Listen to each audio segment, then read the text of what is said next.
Welcome to another episode of Coding with Annie. I am the author of DataShip. So let's get started.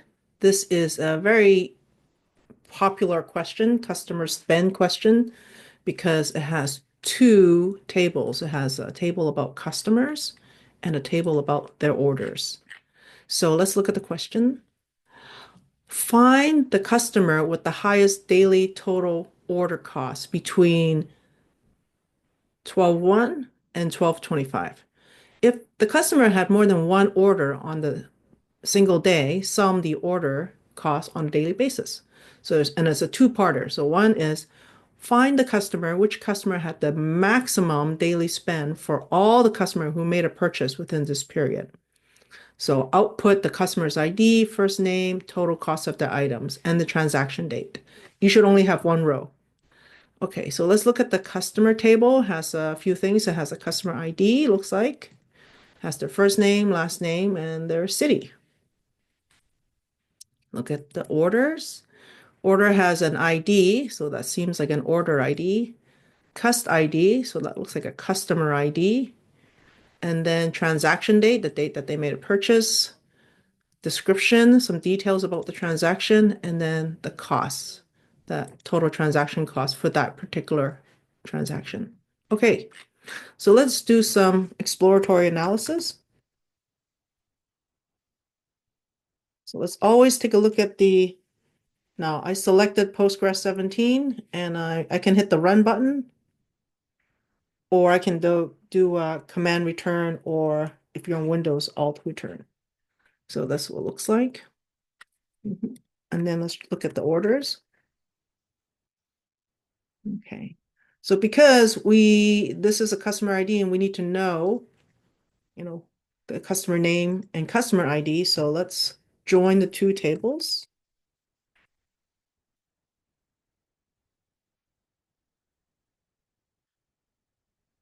Okay, so what do we need from the customer table? The ID, the first name. Okay, and what do we need from the orders table?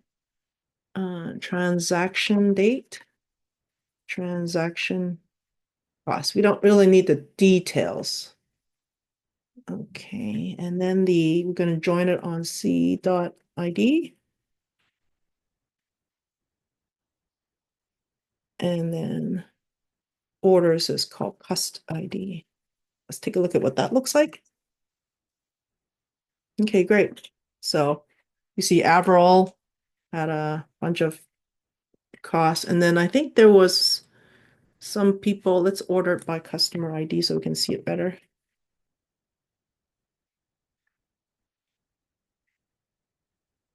So definitely some customer made a purchase twice. Oh, here it is. Yeah. Troy made two purchases on the same day.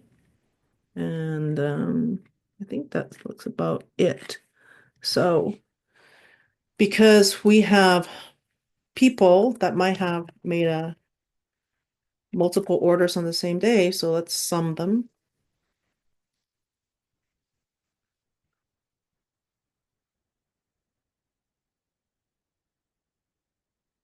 Now, important thing is we have they want to know between this day. So after the join, we need to put a where condition.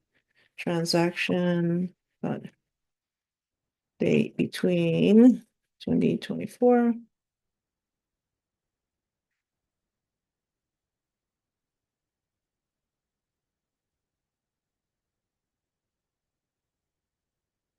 And then we want to group by, because it's an aggregation function, group by 1, 2, and 3.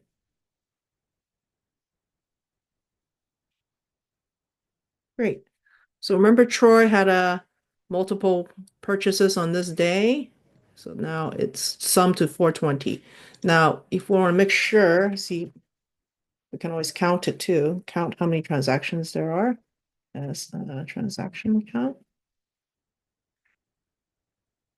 There you go.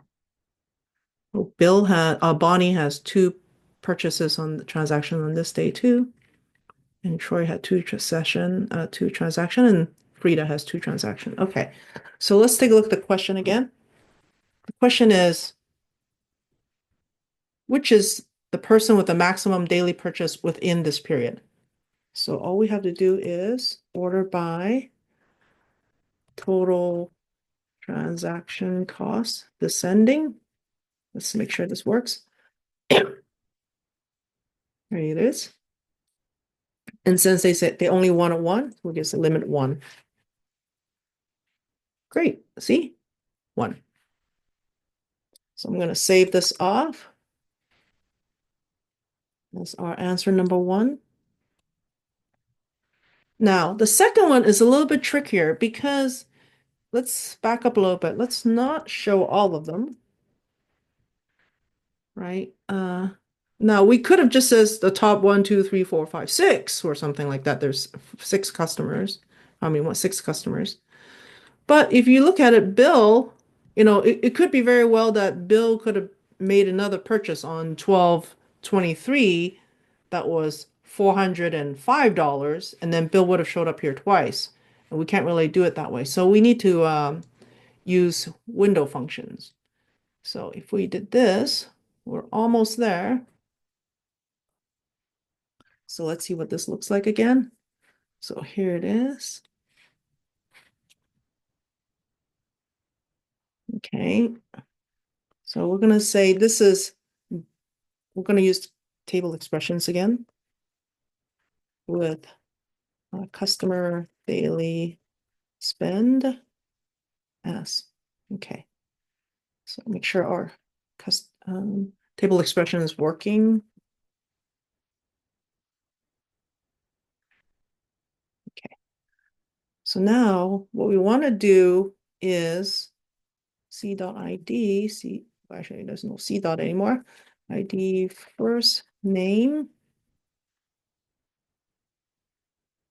o dot transaction date.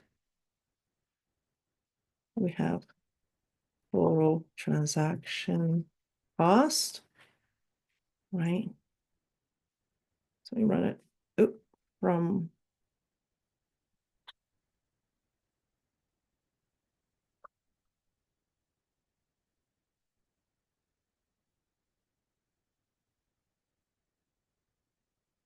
over there. Okay, it's working.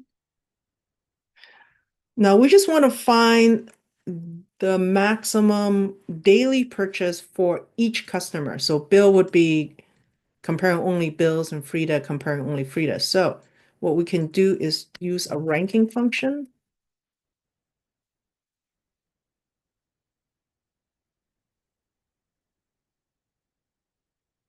And we want to partition by ID, which is the customer ID. For each customer, we want to rank order by total transaction costs descending because we want the maximum purchase first. And we will call this